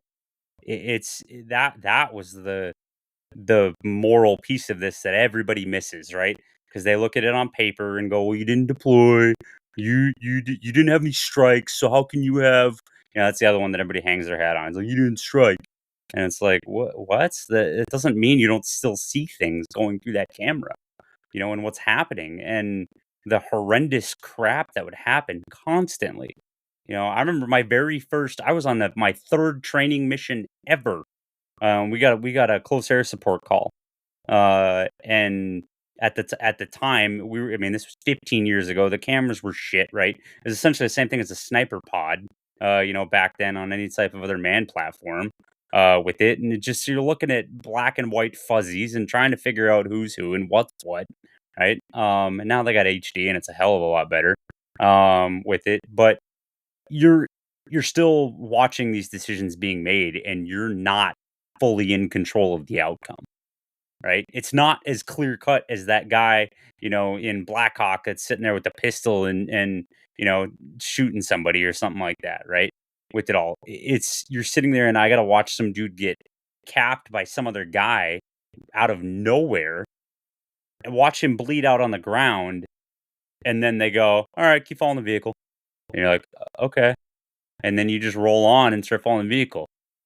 There, and again, post strike, post shift, there's nothing. It was just, all right, good shift, everybody. Have a good one. Yeah, There's no, hey, that was fucked up. Let's talk about it. Hey, this happened. Let's make sure we're all good. Let's rally around this person and make sure they're good. Nah, it didn't happen at all. Any of the guys take it upon themselves, like the enlisted dudes, to ever get together and nothing? No. Because I'd imagine it's not like in a helicopter crew, or like, say, when we're deployed, we're all centrally located, right? So we're all kind of doing these things together and we're all hitting targets together. And there's 3 helicopters worth of dudes out there. And you kind of have this bond and this kinship with these guys that you're out doing these things with. And I would assume, and a lot of that's forged like under fire, right? In those moments of duress, right? So you have that shared duress with each other and you're like, oh, dude, that was fucking crazy. Like, yeah, man, I killed so many people that night, right? So you kind of have that conversation. Versus that, I would assume if you're in your box, you're probably just talking to the pilot. And actually, no, not even. Not it. Actually, the exact opposite. Yeah. Because I had access to everybody's feeds, right? You had more information than you knew what to do with. I'm looking at 8 different screens at any given time, pulling pertinent info off of all of them, right? TAC maps, displays, other feeds, other aircraft feeds, right? If we're working with helos or whatever, let's get some, GRGs up, make sure we're covering the ingress. Let's make sure the orange route's good to go. Whatever it is, the MRR, all that, right? We're checking all of them, with it and evaluating it. And then there's tons of times where, I'd be on one target and I'd look over at the TAC map and there'd be 3 other birds sitting there spinning in a circle right along with us, right? In this perfect, methodical dance every single time, with it. So it was actually the opposite of that, right? You had that camaraderie because you still went through this crap, right? If somebody struck, everybody knew about it. Everybody was brought into the debrief. Everybody was throwing spears and everything else that, why didn't you do this? Why didn't you do this a second faster? Why didn't you pull the trigger here? Why didn't you move this when you had squirters? Why didn't you, go after this guy and do XYZ? Right. So you got the peanut gallery throwing peanuts at you the whole time. Your commander ripping you apart for XYZ. Because, all it is just we need more, across the board. So there actually was a sense of camaraderie. Where it got broken was the multiple teams, because you were covering 24 hours. So you kind of got pigeonholed into the lifestyle with your team. And like one of my best friends, I mean, I've known him for almost 20 years, because we started training together. And for 4 years, the only time I'd see him was on the weekends. I'd go over to his house and watch football. If my weekend landed on a Sunday, which that was its own fucked up part of this, the whole 5-day on, 3-day off schedule was then some days your weekend was Tuesday, Wednesday, Thursday, right? And you're like, well, I guess I don't get to, go out and do whatever in Las Vegas tonight because yes, it's Vegas. There's always shit to do. But the main stuff, right, was when you were working. So it's this weird balance. And like I said, to an outside perspective, looking at each singular piece, it's like, yeah, what the hell? What's the big deal? It's not that crazy. But when you start compiling all of these factors and peeling back this onion layer by layer, it's like, what in the fuck was anyone thinking that this was a good idea across the board? Because it's just the lifestyle was terrible, the coping was terrible, the schedules were terrible, and the shit we saw was some of the worst. It's like, I mean, it's like I still got a guy getting beheaded with a sword burned into my brain, with it. It's like, man, the movies get that one wrong with how that works.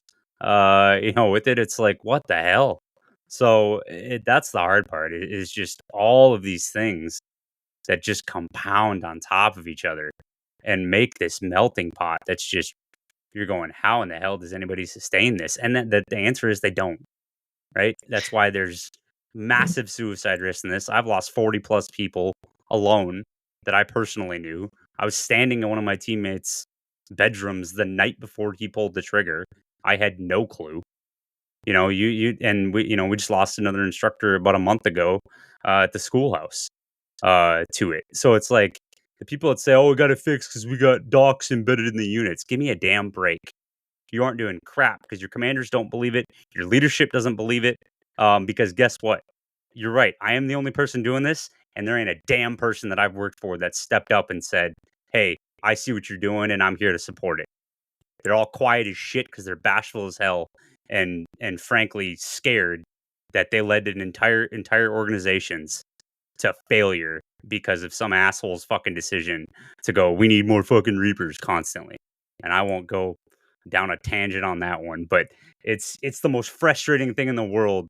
And that's why I'm doing this, and that's why I'm as loud and obnoxious as I am about the whole damn thing. Right? Because there ain't a single person in the world that's able to do this because exactly what we're talking about here. Right? Well, Nobody understands what it's like to be in that box and live that life and then come out and go, what the fuck? yeah, and I think especially too with your command structure, I'm assuming it's similar to the Army where these guys are in command for 2 years and then they move on. Mhm. And the operators are you're going to cycle from an operational unit to maybe back to instructor duty, but back to like you live that world where the commander just needs you to push a little bit harder just Mhm. because he's going to get his things and then move on to the, especially on, I can't speak for the Air Force, but in the Army, typically they're going to, move from, some level of leadership to typically to some type of professional military education, Yep. then back to like a staff job, and then back to command, and then back to more professional so there's kind of built-in breaks for them that they don't see the forest for the trees because the Yeah. system isn't designed that way. And especially if they come from a manned aviation community where they're going to go back into the cockpit. I don't know if that's the case in the Air Force, but Oh, absolutely. yeah, they're going to go back into the cockpit. So there is no real, um, there's no trust there. Trust maybe is not the right word, but they don't get it because I just got to do Mhm. my penance down here with these guys, and then I'm going to go back. I'm going to get back in an F-16 and zoom around the sky and do Be cool inverted as and fuck. shoot Yeah. drones and get silver stars for it. And Yeah. I fucking hate those guys. If everybody's I, I will rage on the F-15 pilots that got silver stars for shooting those drones down. Like, get the fuck out of here. But Yeah, anyway, it's absolutely stupid. Some of the yeah, lengths that we've taken some of this, and it's like, what are we doing? Like, yeah. come on. That was like we So got achievement medals for it, right? And like again, talked about how many freaking hours we flew. I went from after 4 years, we're down to the schoolhouse and they were, backlogged, classic military, right? They're backlogged as hell with all their awards. And we had guys standing up there getting 10 to 15 achievement medals, Jesus. aerial achievement medals. I at ended the up with like time, 26 by the time I left, and that was documented. I probably had 15 that weren't even documented. Because after five, you're like, what the hell does this matter? I don't need to keep making this ribbon rack taller. I just want to go home and sleep. Like, Yeah, it's just a bed would be it was nice. more crap. Yeah, exactly. It's like, can I get a Tempur-Pedic? That'd be Yeah. a cool thing. Instead of just here's a shiny piece of metal on a piece of fabric. Thanks. I think too when you get older, when you get out of the Army or you get out of the military, you kind of see how, at least for me, like how futile like war really is, like how fucking dumb Hmm. it is.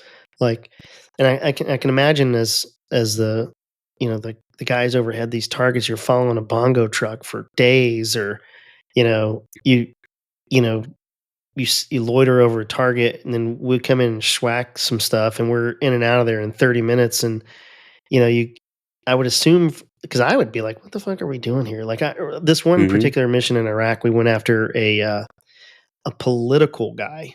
He was an enemy of the guy who was the Shia president of Iraq at the time. Like this was probably like 2008 or 9, maybe. He was whatever the guy who was the prime minister of Iraq was a Shia guy.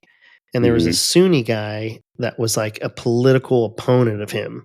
And we went and schwacked this guy on behalf of the government of Iraq. And I remember telling my commander, like, hey, I fundamentally have an issue with this because we're meddling. We said these people have free elections. So this guy was a doctor. He was like a physician, like a trained. He's just the wrong doctor.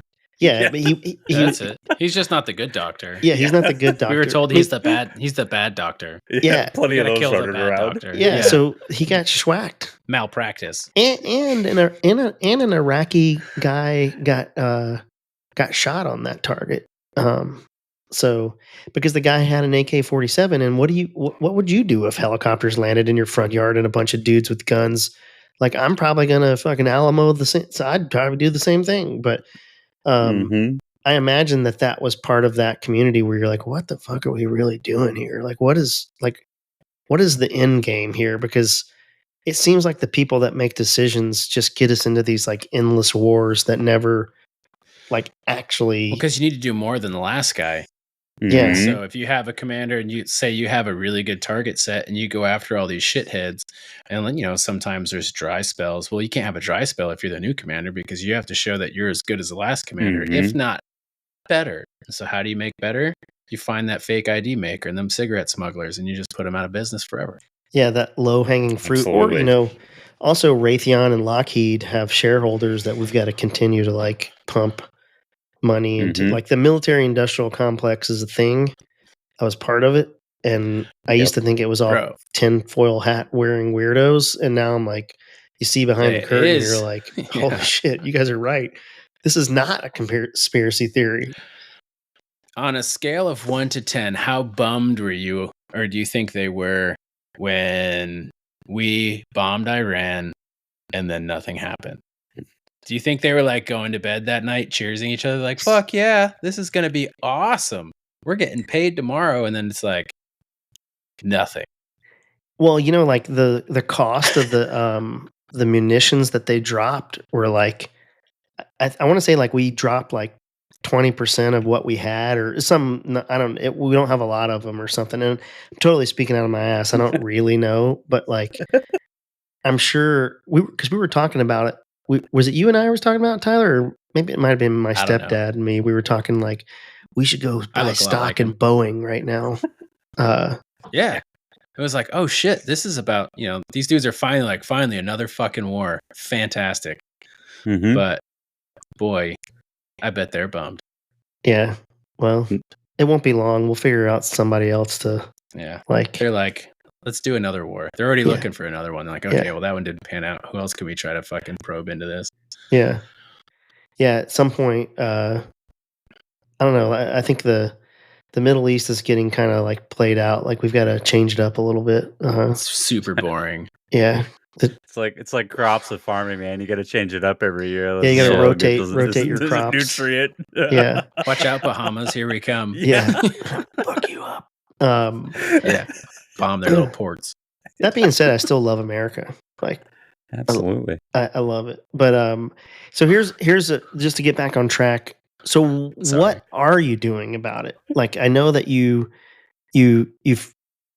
put a document, a guide out there called The Fog of War. I've read it. It's actually really well written. It's not a difficult read. And it's kind of like a roadmap to like, hey, here are practical, so what are you doing in that space? Like, what are you doing with Remote Warrior? How are you trying to make an impact? What do you need help with? Like, where are we at with all that? Absolutely. So we've got a ton of different irons in the fire. I've got an insanely talented team. Some are, ex-contractors. Some of them are that work at schoolhouse. Some work in different areas, across the country with it. And so we're bringing in a lot of the lessons learned we've learned from that, and just how piss poor this was handled right across the board. We're like, how do we make this better?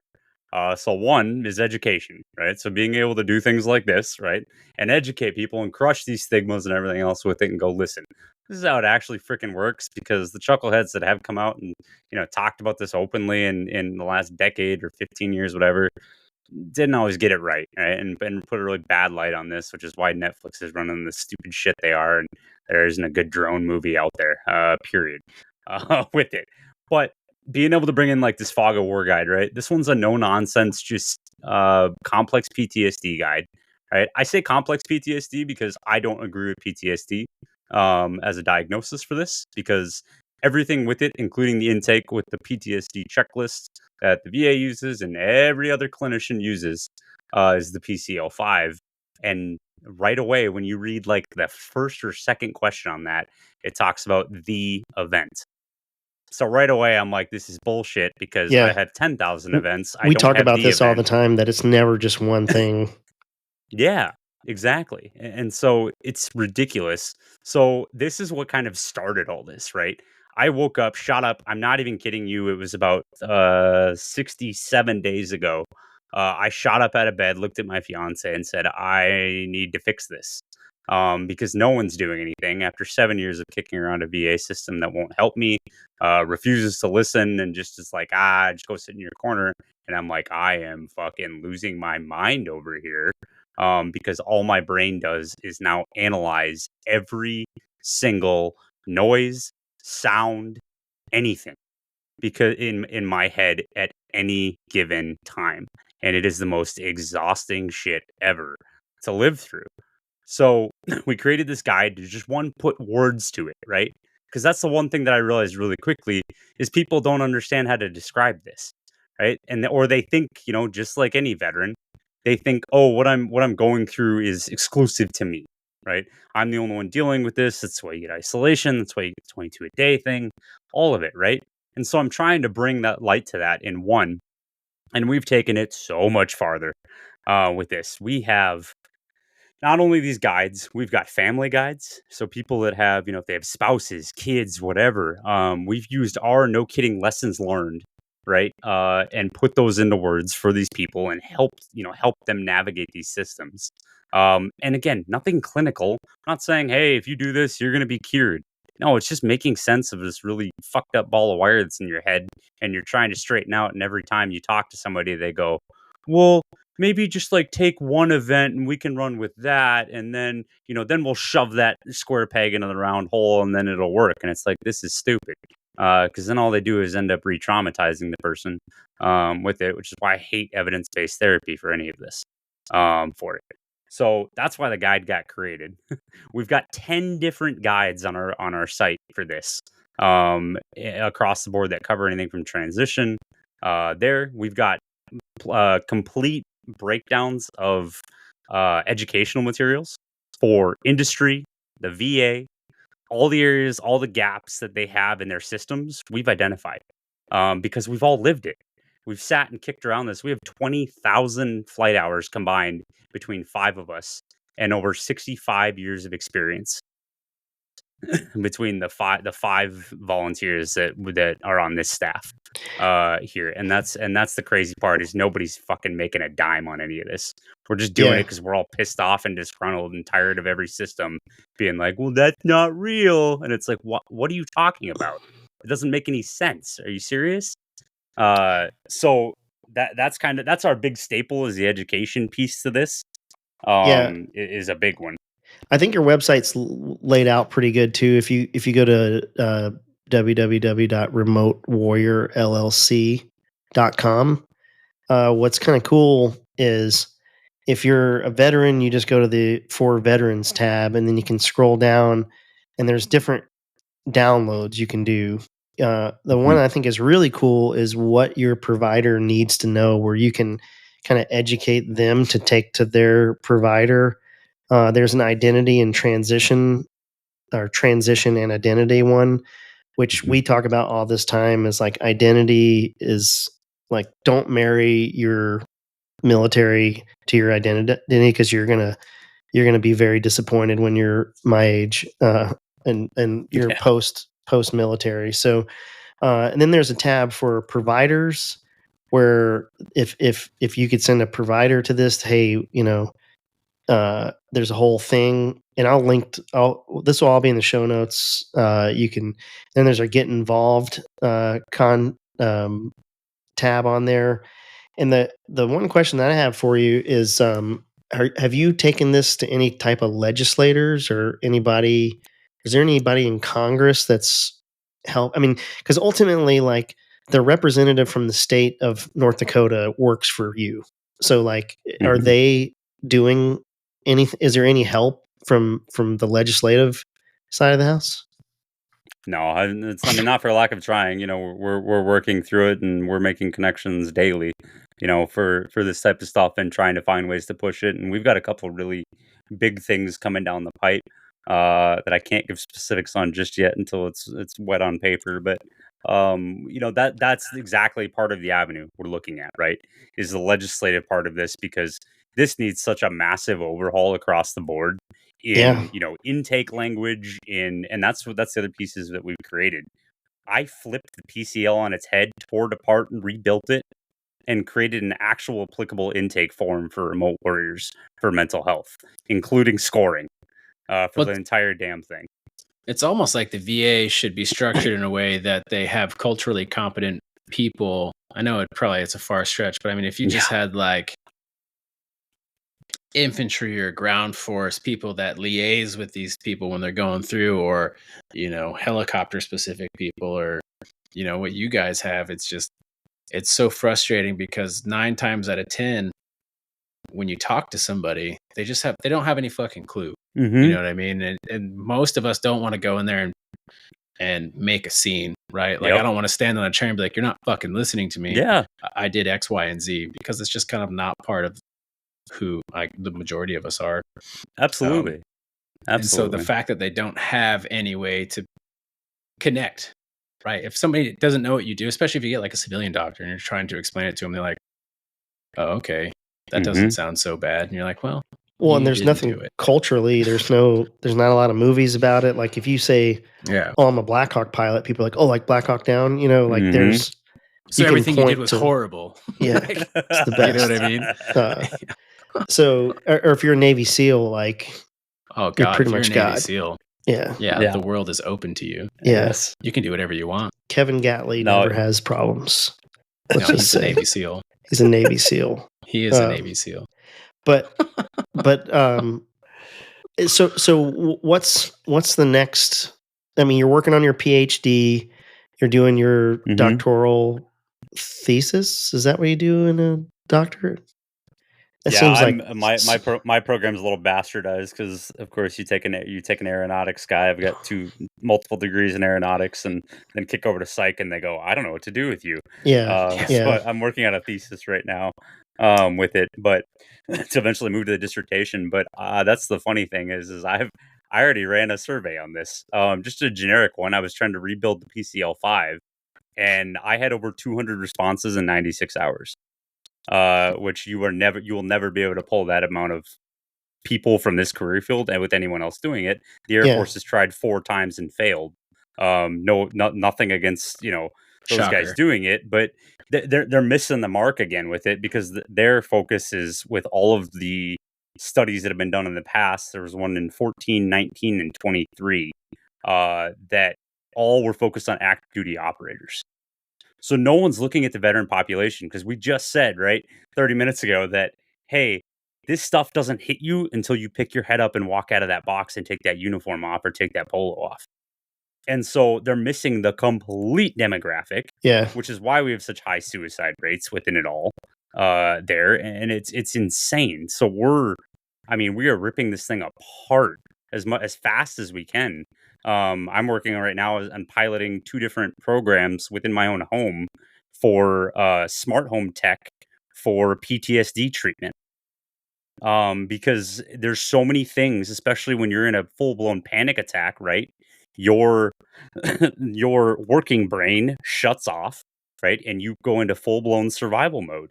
And so being able to walk in and hit a button on like an Echo device or something like that, and be able to have the lighting change to not be so bright, right? To have, different things, curtains close, different things like that that can automatically happen can can help you with that sympathetic nervous system and that coping, because that's the screwed up part about this is we get this bastardized version of fight, flight, freeze, and fawn, all four at the same time, and I don't know what the hell is going to hit me at any given time. I can be aggressive and angry one second, and I can pull way back in another one and go, no, I don't want to deal with that. I'm gonna just pull myself out of this conversation, depending on where my head's at for the day. So being able to bring in things like that, and then right now I'm going around. I just got done. I was in 4 hours today going around to local hardware stores, seeing if they'll provide donations for materials to build an outdoor retreat here at my property. And it's not just for me. This is to bring in guys that are coming and cycling in through the pipeline here through General Atomics and be able to have them have a place to come and freaking rest, and just get with nature and everything else. I'm on a 20-acre farm out here. It's gorgeous. And, be able to just have that type of space, because in my mind, we've spent $500 million in the last 5 years on failed mental health programs. That's the public numbers. We all three know that that's freaking probably triple that, right? Yeah. And they've turned up nothing. And it's like, why wouldn't you just spend $1,000, put a bunch of smart tech in someone's home that can regulate their day-to-day activities, remind somebody with PTSD that can't remember shit at any given time, or their thought just completely drops off, that I can voice command something or hit a button on a Fire tablet or something that I have custom built with different widgets on there, and be able to run with it and be able to have these devices that can do different things. I can have timers on my blinds at night to shut the windows, so I'm not so hyper vigilant about looking across my field and going, "Oh, is that a deer or is that somebody in the tree line?" Kind of thing.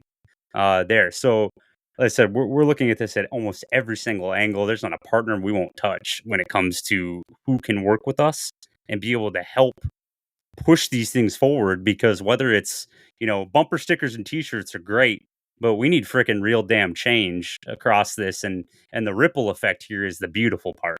Right? Everybody looks at this and goes, it's just remote warriors, they're small. And I'm like, no, we're not. Like we just said, they're the largest fighting force in the Air Force.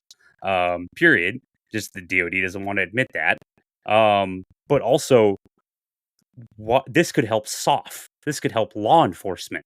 This could help kids with special needs, and think if we rebuilt homes and put places in the house for people to reset, for people to be able to take telehealth appointments from, and have nice lighting and different things like that in there. And the silly, stupid shit that for years I was like, this is all a crock of shit and doesn't work. And then you go, I might be onto something, because when you really truly sit down and stop and sit in one of those environments, it is calming, right? So we're looking at it from an incomplete, just flip the whole system on its head, because it's clearly not working, right? We still have a mental health crisis in this country. No one's doing shit about it. No one's doing anything that actually matters. It's also, we can all slap high fives and pat each other on the back and go, look how great we are. But at the end of the day, there's not a damn thing that's honestly helping people. And, all the freaking adaptive housing is a damn joke, because every single one of them look at physical disabilities. Not a single one in this country look at mental health disabilities. And it's like, if we could just give a child with autism a safe bedroom to walk into when they're stimming or ticking or anything like that, it could be so. And again, you bring that all the way up to a full blown, combat veteran with PTSD. It's like, and so that's where I'm personally funding out of my own accounts right now, because I can't sit here and wait for these companies to come to me and go, "Hey, we want to partner." I'm reaching out to them, right? And I hit about 10, 15 companies a day and send contacts and say, "Hey, here's what we're doing. Here's my vision for how you guys could help with it," because there's so many areas, right, within this. We've got panic packs built with different things like, trying to think, these silly little calming stones, right? These little things, just giving you something tactile to sit there and focus your brain on with it and be able to. And I bought this little plastic ammo can, right? Shoving all this in there, slides under the bed. If I have a panic attack, I walk in, say, "Hey, Alexa, panic mode. And then it turns around and goes, okay, turns everything off, shuts the blinds, sets the lighting, turns on a diffuser.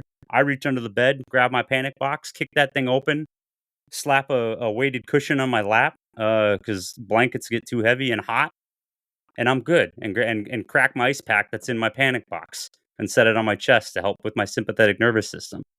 So these types of things is what we're developing and curating. And so there ain't a damn company in the world that I won't partner with this, because I guarantee in some way they can provide some benefit, whether it's a freaking plastic ammo can, a silly little stone, or going into all the way to having, a water sensor that's tied into an Alexa and being able to have this behind my toilet because I'm in a 1940s farmhouse and the damn thing leaks every other week. And be able to know that when I leave for a week on a trip or a day for the lake or whatever, that it's okay, right? The house is okay.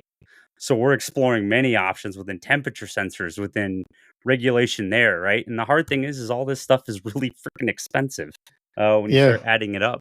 But I mean, I'm sitting here. I'll be brutally honest with you guys. I'm sitting here, no job, freaking dead up to my eyeballs, because the VA won't rate me correctly because the system doesn't understand me at all.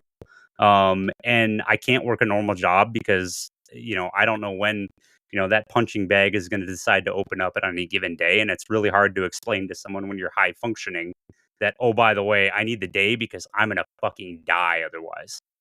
And it's like, you can't do that. Even with a service dog and everything else, it's like people still just go, oh, okay, oh, nice dog, and you're like, oh, fuck off. Like it's just like I just want to get the milk and go home, and yeah. So like I said, they're in an area that we aren't hitting with this, and we have some of the most talented team just pushing hard as hell with this, and that's the crazy part is almost all of us are freaking either in major debt, have insane mental health issues. And we're just like, fuck it. No one else is doing it. We're going to do it. And it's either going to kill us or we're going to save this community. And that's the complete way that I'm looking at this, is because there's so many people that are being affected by this, so many ways that this could truly affect real change across the board for so many people. Because I can't fucking answer any more calls at 3 a.m. and my buddy's fucking bawling his eyes out going, I don't understand what's going on in my own head right now. And I'm like, brother, I know. I'm like, just fucking hold on and grip that fucking buoy, brother. We're going to get through this together. And I can't do that anymore because nobody gives a shit. Nobody cares. And nobody's fucking fighting for this entire community of 250,000 people.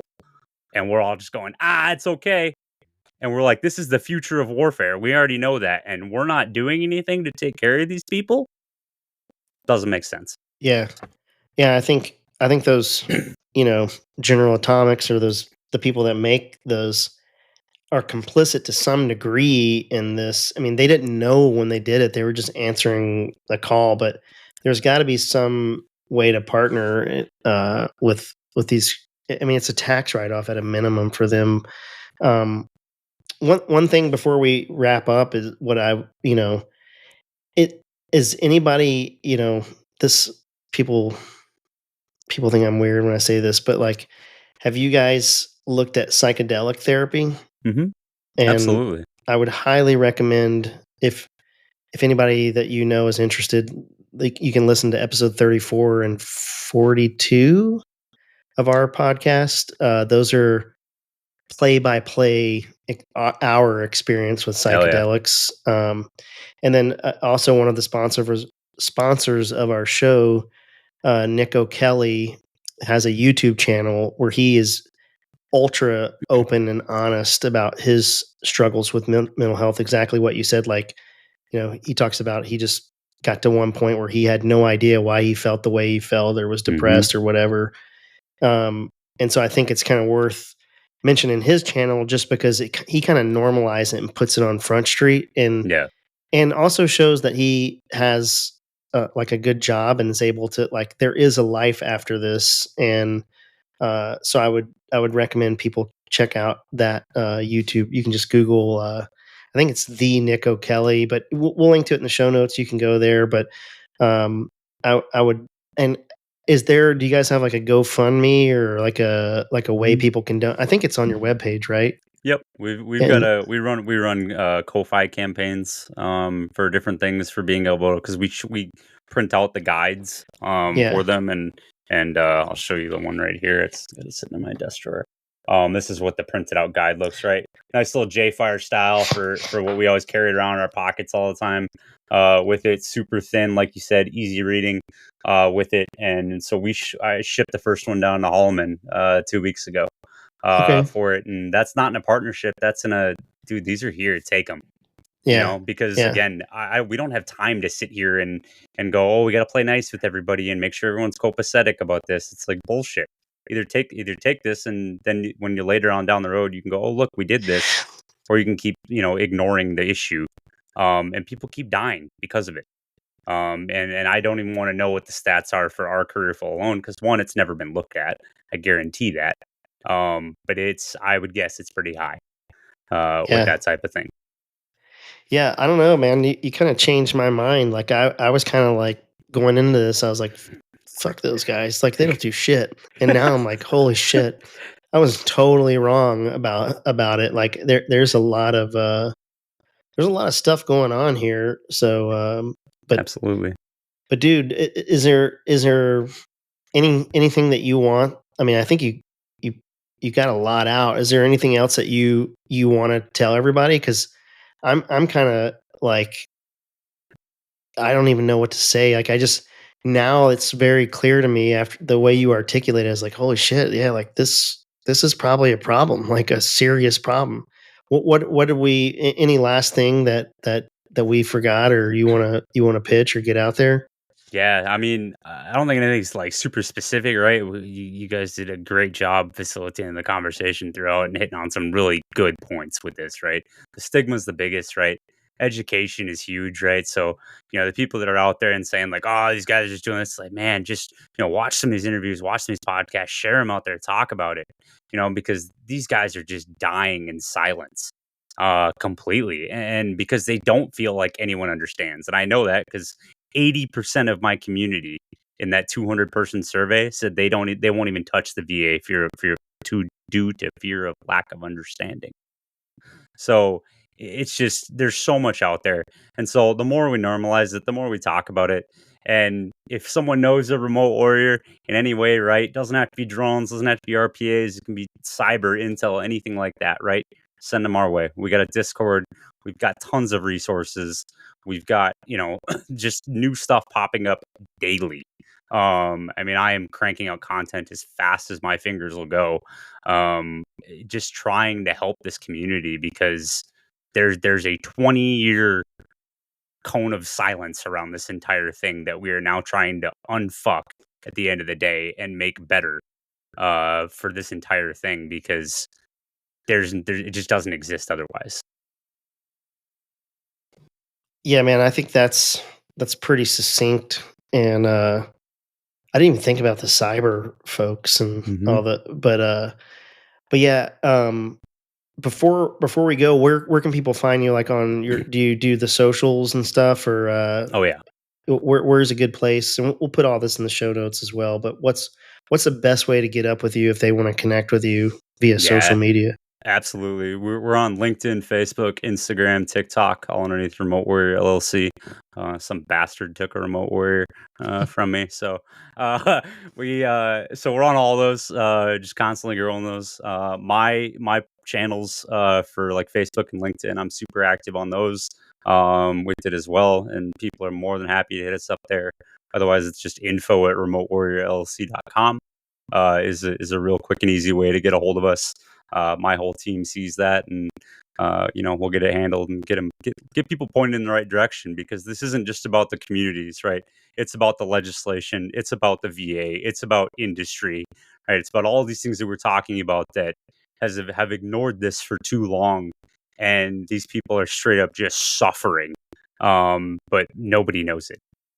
So if you have someone that's even that touches even a little bit of any of these career fields, send them our way. We are more than happy to help them out, because we've all been through it. We've all dealt with how much it sucks. And even if you're not, right, even if you're like, hey, smart home stuff for PTSD sounds pretty cool, we're working an intake form that you can fill out, and we can match you with the smart home tech that'll help fulfill those types of symptoms that you're dealing with. We're not doing it clinically. We're not saying, hey, we're going to come in here and pay for this, but it's at least giving you a starting point and a direction and a vector to say, here you go, hit this angle, and now I have a place to go with it and can kind of educate myself. Because at the end of the day, I'm an operator, man. I get shit done, kick in fucking doors, virtually, and be able to just put this shit in the people's hands and educate them, because I understand completely, after being in academia and everything else and teaching for 4 years that education is one of the most powerful tools. So being able to talk about it and educate others is a huge piece to this. Awesome. Well, man, I think you got a large mountain in front of you, but you look like you're ready to take it down. Absolutely. Haven't turned one down yet, and ain't gonna start now. Yeah, I wouldn't. I would keep it going. But yeah, dude, I appreciate you coming out and taking the time to talk to us about all this today. Absolutely. It's definitely an eye opener. I bet it's gonna be an eye opener for a lot of people. Yeah, I hope so, because it's just wild. It's the craziest thing that no one talks about at all. This is a conversation I've never had before. Yeah, me either. I know some haters are going to be like, at the end of this, they're going to be like, "Oh shit, I was kind of wrong." Yeah. So, but dude, thanks for hanging out with us. Dude, we're glad you're out there doing it, and it's the community's lucky to have a guy like you out there crushing balls. So, we'll help you any way we can. We'll link to you on our website. You can go over to our partners, and it'll have a link to Remote Warrior, but it'll all be in the show notes, so you can just look it there. But dude, thanks for hanging out with us. Of course, thank you guys. Huck, you ever got told you look like George Kittle? Who's George Kittle? Yeah, I figured as much. Who is George Kittle? Hit me about halfway through the show. I was like, some bitch. That's what it is. I'll have to look him up. George Kittle. Yeah. Now I got to look it up. Yeah, I'm doing it right now. Oh, the football player. Tight end for the 49ers. Oh, yeah, he's on the 49ers. Kinda, yeah. He's got a little bit. He turns his head the right way. I was about to say, like, nobody gives a shit about San Fran. Yeah. They, won the Super Bowl. Who gives a shit? I'll take that. What was the running back on that in San Francisco that steals all the thunder? What's his name? Their fullback? Juszczyk. Or am I thinking? No. I can't think of it. Now I gotta look it up. This is where we get to the real stuff. Yes. Yeah. Fuck all the other stuff. Yeah. Christian McCaffrey. Yeah, that's the guy I'm thinking. Yeah. Also, fuck San Francisco. There you go. That's the attitude. Yeah. It's just how I feel about football in general. Really? Fair. This is the Buffalo Bills. We're going to the Super Bowl this year. We're talking about the Bills. Why you always you always have to find a fucking way to bring up the Bills. Yeah. Most Bills fans do. My best friend's one, so you never shuts up about it. That's the only way to keep them relevant. I'm married into it. Yeah. Josh Allen for president. Yeah, there you go. But cool, man. Well, thanks for hanging out with us, and let's do it again sometime. Absolutely. Anytime, guys. Appreciate it. All right. Bye, everybody. Bye.